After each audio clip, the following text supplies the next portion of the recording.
नमस्कार दोस्तों, आज फिर आपका स्वागत है क्राउन इमिग्रेशन के यूट्यूब चैनल पर। तो आज की जो हमारी वीडियो है जर्मनी स्टडी वीज़ा की न्यू जो अपडेशंस आई हैं उसके ऊपर रहेगी, एज़ वेल एज़ जर्मनी में जिन बच्चों की रिफ्यूज़ल्स आ रही हैं उनसे रिलेटेड भी मैं इस वीडियो के अंदर डिस्कस करूँगा। तो अगर आपकी डेस्टिनेशन जर्मनी में है हायर स्टडी की, तो हमारी दो डेडिकेटेड प्ले लिस्टें हैं, फ्री स्टडी इन जर्मनी और सक्सेस स्टोरीज ऑफ जर्मनी। उसके अंदर आपको अप्रोक्स 200 से ज़्यादा वीडियोस मिलेंगी। उन दोनों के लिंक मैंने डिस्क्रिप्शन बॉक्स में लगाए हैं, वहाँ जाकर हमारी जर्मनी से related number of videos watch कर सकते हैं। अगर आप उन वीडियोस को वॉच करते हैं तो आप अपने लाखों रुपए और अपना टाइम सेव कर सकते हैं। तो ये मेरा जो एक्सपीरियंस है उन वीडियोस के अंदर आप ये लेकर चलिए, 8 से 10 साल का एक्सपीरियंस है उन वीडियोस के अंदर, जो 8 से 10 साल की हमने जर्नी की है। जर्मनी के अंदर कैसे अप एंड डाउन्स रहे हैं, क्या आज की डेट में अपडेशंस न्यू हैं, ये सारी की सारी जो चीज़ें हैं हम उन वीडियोस के अंदर रेगुलर डालते रहते हैं। तो न्यू अपडेशंस क्या है? सबसे पहले Germany government expected to increase blocked account amount. तो जर्मनी गवर्नमेंट ने अभी जो ब्लॉक्ड अकाउंट की अमाउंट है उसको एक्सपेक्टेड टू इंक्रीज़, मतलब 1 सितंबर से चांसेस हैं कि जो अमाउंट है ब्लॉक्ड अकाउंट की वो इंक्रीज़ हो जाएगी। कितनी होगी? पहले जो अभी आज के टाइम में बच्चे को 11,208 यूरो दिखाने पड़ते थे जब उसने अपना वीज़ा अप्लाई करना होता है। तो सितंबर ऑनवर्ड जो एक्सपेक्टेशंस हैं वो ये लेकर चलिए 11,904 यूरो हो जाएगी। एक तो ये लेटेस्ट थी। दूसरा, जर्मनी गवर्नमेंट ने और एक बड़ी रिलैक्सेशंस दी हैं उन स्टूडेंट्स के लिए जो जर्मनी में जाकर लैंग्वेज प्रोग्राम करते थे, जिनको लैंग्वेज प्रोग्राम किसी प्रोग्राम करने के लिए जाते हैं तो उनको लैंग्वेज प्रोग्राम लग जाता था। तो जो भी बच्चे जर्मनी में लैंग्वेज प्रोग्राम करने के लिए जाते थे उनको वहाँ पर पार्ट टाइम वर्क अलाउ नहीं थे पहले। तो लेकिन अभी जर्मनी गवर्नमेंट ने उन स्टूडेंट्स को भी वहाँ पर पार्ट टाइम वर्क अलाउ कर दी है। तो this is very big relief. दो स्टूडेंट जो जर्मनी में जाकर स्टडी करते हैं, स्पेशली जर्मन लैंग्वेज सीखते हैं, पर जर्मन लैंग्वेज में डायरेक्टली जो वीज़ा है it is very very difficult. अगर आप जर्मन लैंग्वेज सीखने के लिए वहाँ जा रहे हैं और साथ में आपका कंडीशनल लेटर आया हुआ है एक्सेप्टेंस का, तब वीज़ा मिलने के चांसेस हैं। लेकिन आप एक्सक्लूसिवली जर्मनी में जर्मन लैंग्वेज सीखने के लिए जाएंगे तो यहाँ से डायरेक्टली आपको वीज़ा ग्रांट नहीं होगा।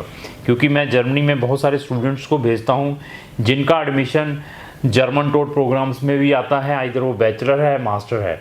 तो साथ में उनको वहाँ जाने के बाद 6 से 9 मंथ जर्मन लैंग्वेज सीखनी पड़ती है। साथ में कुछ स्टूडेंट को स्टूडेंट कुलीग भी लगता है, फिर बैचलर डिग्री स्टार्ट होती है। तो जब वो जाकर वहाँ पर लैंग्वेज सीखते थे 6 से 9 मंथ वर्क अलाउ नहीं था, लेकिन आज की डेट में वो भी अलाउ हो चुका है। ये तो थी न्यू अपडेशन जो जर्मनी की। इसी तरीके से Germany embassy number of students के वीज़ाज़ रिफ्यूज़ कर रही है। कौन से स्टूडेंट्स के? जो बहुत ही डेस्परेट हैं और जो नए नए एजेंट्स बने हैं, जर्मनी को इस तरीके से प्रमोट कर रहे हैं कि वहाँ का जो सिस्टम है बहुत ईजी है। APS आने का कारण भी यही रहा है। APS जो इंट्रोड्यूस हुआ था चाइना और वियतनाम जैसी कंट्री से, क्योंकि वहाँ पर भी बहुत सारे फेक डॉक्यूमेंटों से बच्चों के एडमिशन्स वीज़ाज़ अप्लाई किए जाते थे। दैट रीज़न अभी इंडिया के अंदर भी ये इंट्रोड्यूस हो चुका है APS। उसके पीछे भी यही रीज़न रहा है। बहुत सारे गलत एजेंट्स, जहाँ गलत स्टूडेंट्स अपने फेक डॉक्यूमेंट लगाकर यहाँ पर वीज़ा लेने की कोशिश करते थे। दैट रीज़न उन्होंने APS इंट्रोड्यूस किया है इंडिया के अंदर भी। अभी क्या है कि जर्मनी को इस तरीके से मार्केट में प्रमोट किया जाता है कि उसका वीज़ा सबसे ईजीएस्ट है, और उसका वीज़ा बिल्कुल ईजीएस्ट नहीं है। अगर आपकी प्रोफाइल है तब वीज़ा मिलने के चांसेस हैं। 5.5 बैंड वाले का जिसने PT किया है उसका बेचारे की एलिजिबिलिटी वहाँ की पब्लिक यूनिवर्सिटीज़ से बन रही है, जो अच्छी प्रोफाइल है, जिसके 75-80% मार्क्स हैं, साथ में 6-6.5 बैंड हैं, उनको सारी की सारी इंटायर स्टडी जर्मनी में फ्री ऑफ कॉस्ट मिल सकती है। लेकिन उनके गलत एजेंट्स ने उनको प्राइवेट यूनिवर्सिटी से एडमिशन डलवाकर डायरेक्ट बैचलर में यहाँ से एडमिशन वीज़ाज़ डाले हैं, रिजेक्ट हुए हैं वीज़ा। उसके पीछे बहुत सारी ग्राउंड्स मेंशन की गई हैं कि you are just eligible for foundation programme, but आप बैचलर अप्लाई कर रहे हैं। और इवन कुछ बच्चों ने आइल्स किया भी हुआ था, लेकिन एडमिशन वहाँ की एक ऐसी 3-4 यूनिवर्सिटीज़ ऐसी हैं जिनकी मैक्सिमम एप्लीकेशंस एम्बेसीज के अंदर सबमिशंस हो रही हैं। 80% एप्लीकेशंस उन्हीं यूनिवर्सिटीज़, 2 या 3 यूनिवर्सिटीज़ हैं प्राइवेट, मैं इस वीडियो में उनका नाम नहीं लूँगा, और मैक्सिमम जो एजेंट्स हैं उन्हीं यूनिवर्सिटीज़ प्राइवेट में बच्चों के एडमिशन करवाकर वीज़ा फाइलें एम्बेसीज में सबमिशंस करवाते हैं, और वीज़ा ऑफिसर को और एम्बेसी भी फेमलाइज है उन 3 यूनिवर्सिटीज़ के बारे में। तो उन यूनिवर्सिटीज़ में अगर आप अपना एडमिशन डालते हैं तो आपके 80 से 90% चांसेस है कि वीज़ा रिजेक्ट होकर ही बाहर आएगा। दिस इज़ माई एक्सपीरियंस है, क्योंकि मेरे पास नंबर ऑफ अभी स्टूडेंट्स अप्रोच कर रहे हैं जिनका धड़ाधड़ वीज़ाज़ रिफ्यूज़ हो रहे हैं, जो वहाँ की प्राइवेट 3-4 यूनिवर्सिटीज़ हैं उनमें ही एडमिशन डाल के अपना वीज़ा जहाँ से अप्लाई कर रहे हैं। तो अगर आपके साथ ऐसी हैपनिंग हुई है, आपका जर्मनी का वीज़ा रिसेंटली रिफ्यूज़ड है या प्रीवियसली भी रिफ्यूज़ड है, तो आप हमें अपना रिफ्यूज़ल लेटर भेजें। उसको देखने के बाद आपको मैं फैक्ट बता दूंगा कि आपका वीज़ा जर्मनी एम्बेसी ने क्यों रिफ्यूज़ किया है। इवन अभी मैंने 1 हफ्ता पहले 2 वीडियोस डाली हैं जिसमें 2 बच्चों के रिफ्यूज़ड हुए हैं वीज़ा, जिन्होंने वहाँ पर मास्टर करने के लिए जाना था। एक बच्चे का बैचलर करने के लिए जाना था, उसका भी रिफ्यूज़ हुआ है। जितने भी जो बच्चों के वीज़ा रिफ्यूज़ हो रहे हैं, डिफरेंट कंसल्टेंट जो जस्ट बच्चों से अपनी फीसेस के में ही इंटरेस्ट रखते हैं, उनको कोई लेना देना नहीं है कि अभी उसको रिजल्ट्स मिलेंगे या ना मिले।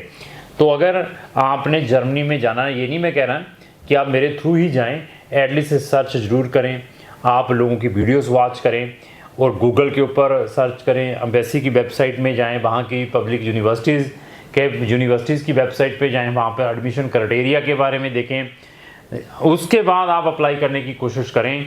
मोटिवेशंस, और आप चाहते हैं कि आपने एजेंट्स को पैसे दे दिए और अभी एजेंट ने सारा कुछ करना है, तो रिफ्यूज़ल ही आपको देखने को मिलेगी जर्मनी जैसी कंट्री से। तो ऐसा है कि अगर आप जर्मनी में पढ़ने के लिए जाना चाहते हैं, वहाँ की पब्लिक यूनिवर्सिटीज़ में, जहाँ पर entire study free of cost है, तो आप हमारा ओपिनियन भी ले सकते हैं। हम किसी भी बच्चे को never ever recommend to go in Germany in private universities, क्योंकि प्राइवेट यूनिवर्सिटीज़ की फीसेस हैं वहाँ पर, तो government universities they are not charging any fee. हाँ, कुछ उनकी रजिस्ट्रेशन फीसेस हैं, जब बच्चे का वीज़ा ग्रांट होता है तब 200-300 यूरो वो लेते हैं। इन चीज़ों को इनकैश करें। तो अगर आपकी एडमिशन वहाँ की अच्छी पब्लिक यूनिवर्सिटी से आई होगी, किसी भी पब्लिक यूनिवर्सिटी से आई होगी, तो आपके यहाँ पर ये लेकर चलिए 90-95% वीज़ा मिलने के चांसेस हैं, क्योंकि जर्मनी एम्बेसीज को भी मालूम है कि इन पब्लिक यूनिवर्सिटीज़ में एडमिशन लेने के लिए there is a hard competition और प्रॉपर प्रोफाइल। वो बच्चे अवॉइड करें जो जर्मनी में स्पाउस के साथ जाना चाहते हैं। बहुत सारे गलत एजेंट्स बच्चों को ये बता देते हैं कि आप जर्मनी में विद स्पाउस और डिपेंडेंट बच्चों के साथ जा सकते हैं।